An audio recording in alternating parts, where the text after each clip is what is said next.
All right. Good morning, animal science class. First thing I've been doing with all my classes today is apologizing for the confusion associated with what happened yesterday. So, short story, Cliff Notes version. I got up, I made all these screencasts for my classes, and none of them uploaded. In fact, I've been showing folks. As of right now, I've got 2 of the 5 that I've made that have uploaded. I don't know why these other ones are sitting out here, but Animal Science from yesterday, it says they're processing the video, check back later. It was like that for 6 hours. I mean, I'm probably at about a 24-hour mark now when I was working on your all stuff. And for whatever reason, it just didn't work. So when that does load, I'd like for you to watch that and finish out the swine industry. But until it does, there's not much that I can do. So hopefully you were able to take my final thoughts that are posted here on the Animal Science Google site and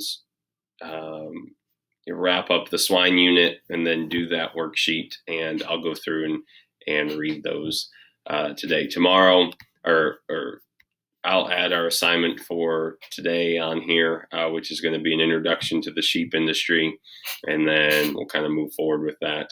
I'm going to talk through things fast. What I'd like you to do when you get to a point where you're filling in things on your notes, go ahead and pause, add them to your notes, so that when school resumes, we can circle back to those and make sure you have them good to go for your final. So without further ado, we'll go ahead and get started. With every species, I just want to talk through some parts.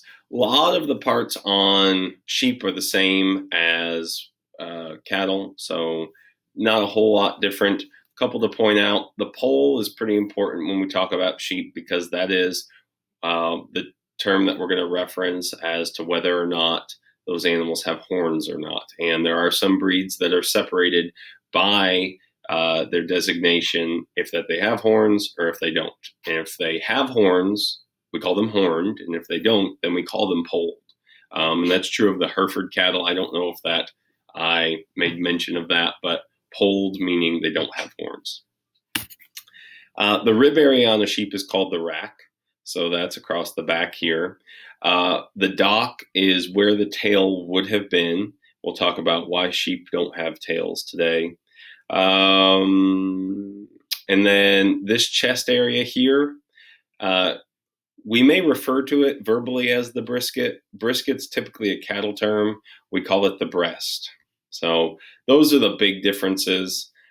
This term twist is also sheep specific. That is the muscle between the back legs. I think that's got them all. Yeah, but rack, dock, twist, breast, and then the pole. Everything else is more or less the same. When we get back into school, I'll probably give you one of these charts and we'll spend some time filling them out and catching them up on sheep. So here we are. Guys, with the sheep industry here, it is growing. One thing to take note of about sheep, we had cattle, and if that we are a cow-calf producer, before we are able to sell those calves, we're invested in those animals for the 9-month pregnancy of the cow or the heifer, and then 10 to 12 months for that calf to be weaning age. So it's a lot of time, and we've got to keep those animals alive for a long time. Now with pigs, it's quick. That sow is bred. She's having a baby within 4 months, 3.5 months, 3 months, 3 weeks, 3 days. So 4 months. And then, those pigs will grow expeditiously, like super fast. Within 6 months, they're ready to go to slaughter. So if we were doing, and that operation was called farrow to finish, if we're farrowing those sows and then we're finishing them, we'll have our money within a year. And even though those piglets aren't grown, then the next litter is being developed in that sow during that growing time. So it's quick money. And back in the 70s and the 80s, farmers were making a lot of money raising pigs because it was so timely. We saw when corporate America came into the swine industry, and the same with chickens, we just couldn't compete. They had so much money and had so much advantage. It just wasn't happening. So we haven't seen corporate America leave their mark on the sheep industry yet. It's still sort of structured like cattle, whereas we're going to raise these ewes. These ewes are going to have lambs, and then we are going to, a lot of times, just raise those lambs until they're slaughter age. So we take the process of the swine, doing it all on that operation. But we have this mentality of the beef animal where corporate America has not left their mark on it yet. So that's kind of where we're at. The nice thing about sheep is the turnaround. That ewe has the lamb inside of her for 5 months. Within 3 to 4 months, they're ready to go to slaughter. So we can have the whole process done within a year and then start the breeding process again. So one of the things that I really like about sheep is just the timeliness of them. Talking about uses for sheep, if we were together, I'd have you brainstorm for a few minutes. We'll just go ahead again in the effort of keeping this a short video. We've got 3 primary uses: wool being one, meat being the other, and then milk. And I've got this nice set of sheep out here. These are show sheep. So like in the cattle industry, we show sheep, we show pigs, we show horses. And there are people who are dedicated to showing the best sheep possible. So that is another option. We'll talk about wool today. Wool is the fiber removed from the sheep's body. It's not fur. There are some breeds of sheep that have very, very long, straight strands of wool, which we call hair. It's technically not hair. It's a type of wool because of this stuff that's inside the fleece called lanolin. Lanolin is the oil in the fleece. So those hair type sheep, they still have that lanolin in there. So it's still a type of wool. Big misconception vocabulary wise when we talk about removing the sheep's fleece or that wool is shearing. So a lot of people say shaving the sheep. Guys, shaving is when you take a razor and you remove all the hair. Okay. When we go get our hair cut, all right, we don't say he shaves our head. I mean, shaving your head is a type of haircut, but if we're going to remove hair, we typically use a clipper. The same is true of cattle. We don't shave cattle, we clip them. Sheep, it's shearing. So if that, we want to sound as educated as possible when we talk about removing that sheep's fleece, it's shearing. Shearing sheep is an art form, and it's a dying art form. It used to be a lot of people sheared sheep, not so much anymore. I get calls all summer long for people to come shear my sheep, and I don't have time to keep up. Those of you who are entrepreneurial, you learn to shear sheep, you can make money. I know a gal who shears about 100,000 sheep. No, let's see. She shears about 50,000 sheep a year, and she charges $5 a head. So you can do the math. Okay. That's a lot of sheep, though, to shear. Most people that are shearing, they're probably going to shear about 10,000. And that would be them doing it full time. There are people that shear on the weekends and they do a couple thousand. Those people that are shearing on the weekends, they're not charging $5 a head. They're probably charging 7 or 10. So, if they're doing a couple thousand, though, at $7 a head, you can be close to 15 grand just for extra money. You notice the guy's position. The sheep is on its butt, and he is maneuvering that animal in a fashion so that it does not get hurt. And there's a lot of strain on his back in order to control that animal.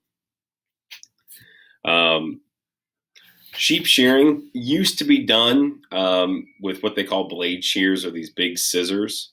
And it's difficult to do. So we moved to a faster process with using electric shears. The ones in the middle that you can't see because of my screencast thing, this is a gear-driven setup, but they are powered by electricity. So, for the sake of speed, for the sake of keeping those animals off of their backside for as long as possible, we are going to utilize electric shears.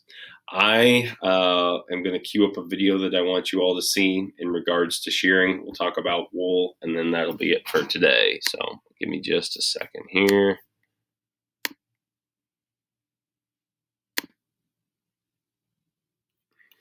All right, I think I'm back. So I want you to watch this video clip. I'm going to let it play here. As the sheep are grazing the fields, Schertz brings the sheep to a ranch along the way to shear the wool from the ewes and rams. He hires several shearing crews to do the job. Each shearing crew has a customized shearing trailer with all of the tools and equipment needed for shearing sheep. Schertz herders funnel the sheep into a chute leading to the shearing trailer and work the animals through one by one. There are 3 to 4 men that shear the sheep in each trailer.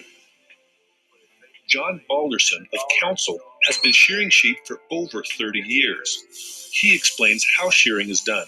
You start on the brisket, you take the belly wool off, and you throw it aside because the wool on the belly has got H string pieces and it's shorter most generally. They like to keep it bagged separate. And then you'll go down, you'll crotch them all out, and then you'll start on this leg, and then you come up and go up the neck and take this front shoulder off like that, and you'll turn that sheep around, and you'll take this whole side off, and then you'll pick her up, and then you'll start coming down this last side. And when you get done, that sheep can just jump out the door behind you, and this fleece here, you can pick that up and literally throw it out as a blanket. I mean, it will all stay together. Balderson says it's critical that the shearer cuts the wool off close to the skin, and it needs to be cut off as a full cape. Part of it is to keep the sheep tight where you don't take the hide off. Your comb cutter will take the hide right off if it's in the wrong position. Workers take the capes from the front of the shearing trailer and put them into a compactor. The machine compacts the wool until they are full. Then a worker closes the top of the bale and loads it into a truck. Each bale of wool weighs about 400 to 500 pounds. Back in the day, the shearing crew compacted the wool by foot. One of the workers would stand on the load and then climb out when it was full. Balderson has been shearing sheep year-round in Idaho and elsewhere. He's been doing it since he was in high school. I shear anybody with 2 head to 5,000. Balderson's pay depends on how fast he can shear the sheep. He gets paid $4 per sheep. When I was younger, I used to try to do 20 an hour. And then on good days, you'd do 25 or better an hour. You know, you try to do anywhere 150 to 200. But things are getting slower and slower. Ever since I still run pretty strong when I was 58, but I'm 65 now. So I'm getting slower and slower and don't care anymore. So the point being, he's only making $4 a head, which I doubt's probably his price now. He's probably back at $5. So that's kind of the going rate. But if his crew can do 1,000 a day, then that's $4,000 or $5,000. The amount of wool that we use in America right now is pretty minimal. A side fact: wool. 1 pound of wool can make about a mile of yarn. So we will wash it. It goes through a processing facility where they scald the wool, they scour the wool, which is a heating in hot water, and it allows that oil in the wool, the lanolin, most of it comes out, and then they just run it through this milling process to clean it and card it. Wool is used to make yarn. Finer wool, so smaller diameter wool, is going to be used to make sweaters. Most of the wool here in the United States is used to make carpets. Some interesting facts about wool. It is naturally water resistant. That lanolin, the little bit of lanolin that's still in that wool, allows it to shed water. It has to be dry cleaned because of that property. It's also fire resistant. So if we take that fleece and we put it on fire, it's going to put the fire out. Doesn't mean that you can't light wool on fire. It will light, but it does kind of just smolder and it melts more than it actually just burns and ignites. That oil, that lanolin, is a byproduct that we utilize a lot in lotions. It's in toothpaste, it's in cosmetics, because it's a binder and because it is so compatible with our skin. So one of the things that you might use for your hands during the wintertime, or a major component in high quality chapstick, is lanolin. So guys, I'm going to stop there with wool. I will put our notes up for today, or hopefully you've gotten some notes, and then I'll put some questions up today for you to review. Just go back, digest those notes, and I'll have the next section on sheep ready for you tomorrow. Thank you.